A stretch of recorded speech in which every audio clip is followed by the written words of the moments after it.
Well, you have a few ideas for healthcare reform yourself. In fact, one of the things you've mentioned are reforming tort law to reduce the number of medical malpractice lawsuits. And you think that will provide major medical health savings? I do. There's a statistic out there, and I can't remember us sitting here talking about that. It's like $1 in $4 spent in health care spent on preventive medicine to keep them being sued. And if we can get some truly proactive tort reform, lawsuit reform here in the state of Tennessee, I think we can change it. Other states have done it, and you still get a good health care system. It just reforms the court system a tad. Mississippi's done it, Texas has done it, so we're not like we're reinventing the wheel here. We can do that. And there is a lot of fraud and abuse. Just the last few days, I've talked to some people across the state that are really concerned about this, that they see people that are still doctor shopping, and there are ways that we can take this fraud and abuse out of the system. I'm working on some ideas on that right now because even our President Obama seems to think there's a lot in there, and there is. So we get the fraud and abuse as much as we can out of that. We get good lawsuit reform. We'll have more money. It's the same pot, you just divide it a different way without having to spend on preventive medicine all the time. Okay. I think I saw a report this summer that said that medical malpractice only makes up for about 1% overall of healthcare costs. Is it higher in Tennessee, or do you think that was? I've never seen that low of a statistic. I haven't. I've never have seen. Okay. I've always seen it higher. Everything I've ever seen. Well, what ways do you think that you could use other than the malpractice to reduce healthcare costs in the state? Like I'm saying, that reduce the fraud too. And I'll have to say that Governor Bredesen, this sounds like I'm bragging on him a lot here, but there were 2 or 3 things that he's done that I agree with. We work well together. The one thing I like to think that we in the state of Tennessee have always worked in a bipartisan way to reach a consensus. I mean, I had a chance to go to Washington, D.C. a few years ago when we had an open congressional race in Northeast Tennessee, and I didn't think I wanted to be a part of that atmosphere where if one side says black, the other side says white. I mean, it seemed like they're just butting heads, and we worked well together this year, not on both sides of the aisle in the legislature and there. And Governor Bredesen has brought in some reforms and removed some people from the rolls. It was a tough decision to make, so we need to make sure that we don't let those people back on the rolls. Our goal has been from the beginning, working with the administration, that we don't have over 26% of our budget going toward TennCare, is what we call it in Tennessee, of course, and we've kept that goal. So if we keep those going and do some medical malpractice reforms, I think we can keep it under control. It's pretty much under control right now, especially considering where it was a few years ago. Sure. Well, obviously one of the other big issues is the economy. Anyone who becomes governor in the next year is going to be inheriting an unemployment rate that is almost 11%.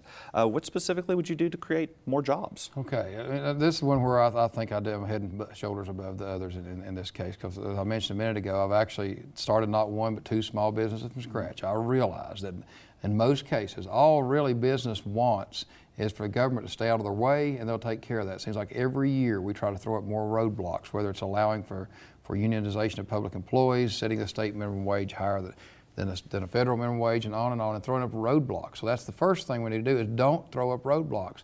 I trust business. Capitalism is a good word to me. Profit is a good word for me. That's what keeps the economy moving. I mean, it amazes me to see the rhetoric that's coming out of Washington, D.C. right now, that capitalism is bad and that profit's bad.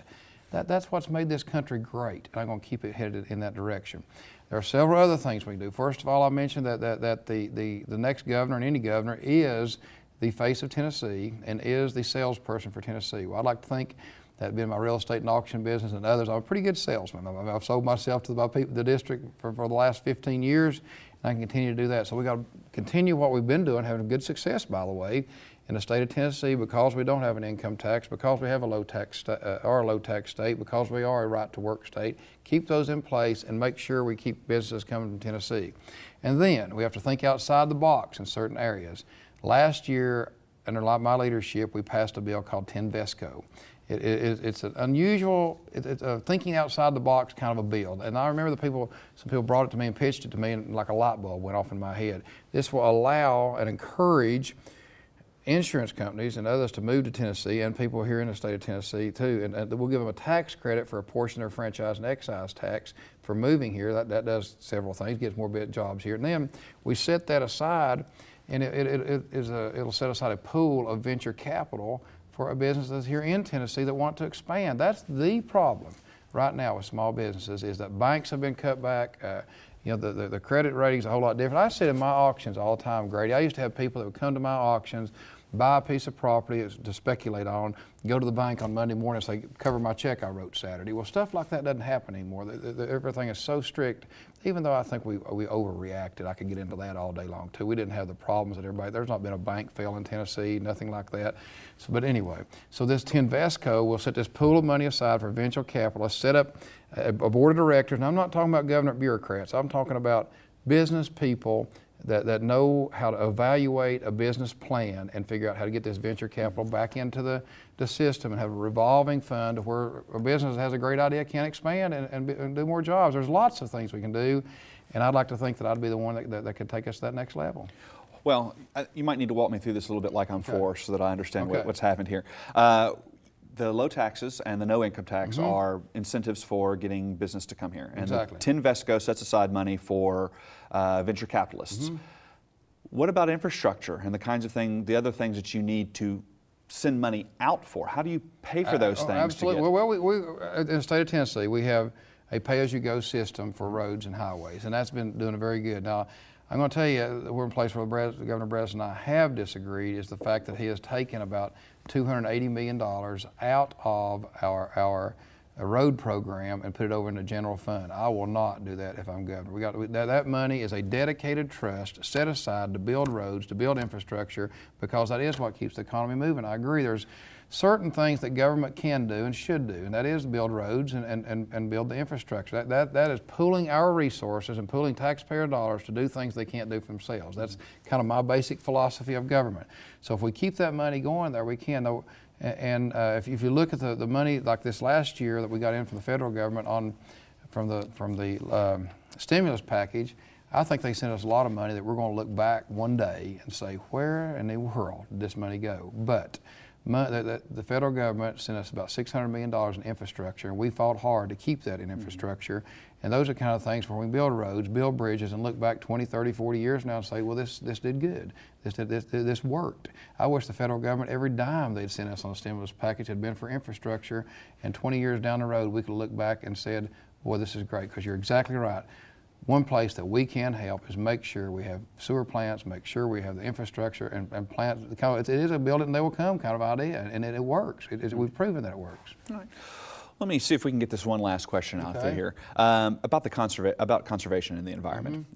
Recent TVA coal ash spill brought a lot of attention to environmental issues. What measures do we need to help protect our citizens from this type of environmental disaster in the future? Well, once again, I think there should have been better regulation to begin with and make sure this didn't happen. We can make sure that doesn't happen in the future, because you know, the one thing we've got to do is not overreact to things like this. Obviously it's a bad situation. But if you'll look back, one of the biggest mistakes, in my opinion, this country's ever made was when I got out of college, I was offered a job at Phipps Bend nuclear plant that they were building in Hawkins County, Tennessee. And we had the little 3 Mile Island accident up there in Pennsylvania that, looking back on it, was a minor accident. But at the same time, we stopped building nuclear plants here in the United States, and we can look what other companies. I don't use France as a model for many things, but one thing I will use for a model is their nuclear power plant. So we overreacted back in the late 70s because there was an accident. It was bad, don't get me wrong, but at the same time, that's one of the biggest mistakes this country ever made. We're still paying for those nuclear plants. So on the coal ash spill, it's bad. I don't want to underestimate that, because suddenly as a politician or playing it down, I'm not doing that. I'm simply saying we also have to be realistic and realize that we've relied on coal for years. We've got to continue to rely on coal for years. The technology now is not what it was 20 years ago. They're relatively clean plants. Make sure that we do what we can to keep this from ever happening again. Clean up what we got. It's going to cost $1 billion that we as ratepayers in Tennessee are going to have to pay, just like we're still paying for those nuclear plants that didn't get built. We're still paying for those. We paid to halfway build, and then we paid to have them torn down, and we're still paying for it. Number one, don't overreact. Make sure we're doing things properly, regulate this from this point forward, but we have to have good, clean energy here in Tennessee and make sure we head in that direction. All right, very good. Well, I would like to thank you for joining us today. Thank you, Grady. I love it. If you would like more information on the Ron Ramsey for Governor campaign, you can log on to his website at teamronramsey.com. And if you would like to watch this program again or review other programs in our series covering the 2010 governor's race, we have a link on our website at volstate.edu/Inside Politics. We hope you will join us next time here on Inside Politics.